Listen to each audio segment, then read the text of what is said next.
Pleased to have John Tuccillo with us today, Chief Economist for Florida Realtors. John, everybody wants to know what's happening in 2015.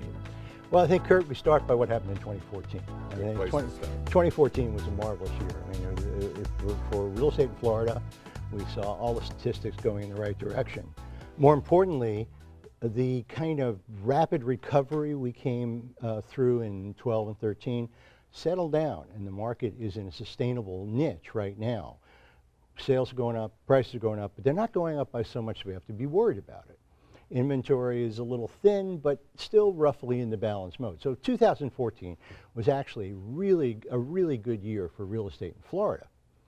Now 2015 is shaping up to be an even better year. You know, it's kind of, I'm always uncomfortable saying that because, you know, you come from a realtor organization and you're say, things are great, it's a great time to buy a house. And I don't necessarily like it, but I really mean this because the influences that are going to affect Florida from the outside are all doing very, very well.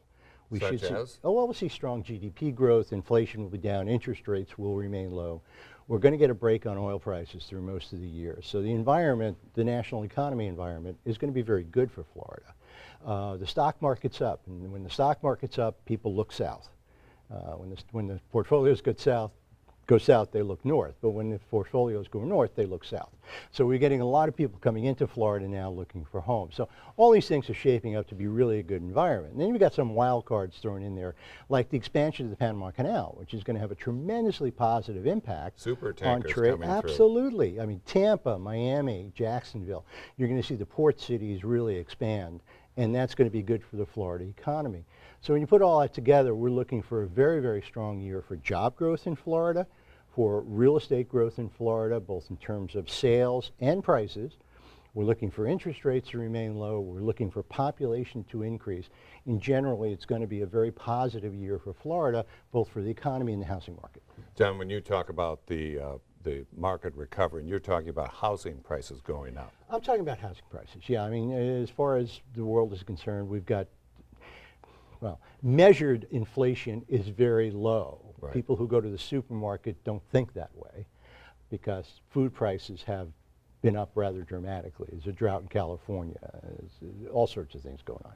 So food prices have been up. But on the other side, gasoline prices are down.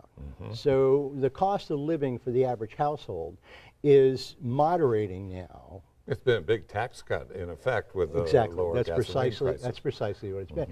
You know, it's very funny, Kurt, because normally when someone goes to buy a house, they look at two things. What's the cost of the house? What's it going to cost me to get to my job? Okay?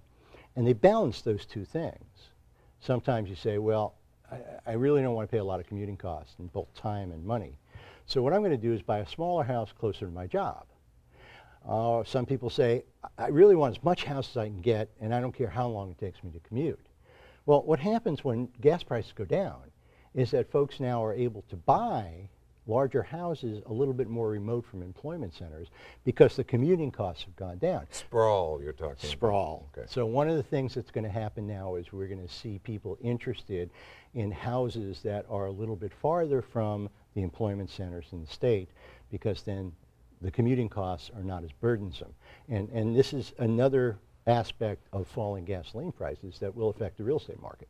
And that will mean more construction jobs, too, as people Absolutely. find it cheaper to move away and buy more. Sure, because folks are going to be attracted to relatively lower priced housing. And in many, many cases in this state, that means new construction. So I think we'll see. You know, the interesting thing is the construction industry has shown the greatest growth of employment since 2011 of any major industry in the state. Right? But it also fell the farthest when everything collapsed in 2007, 8, and 9.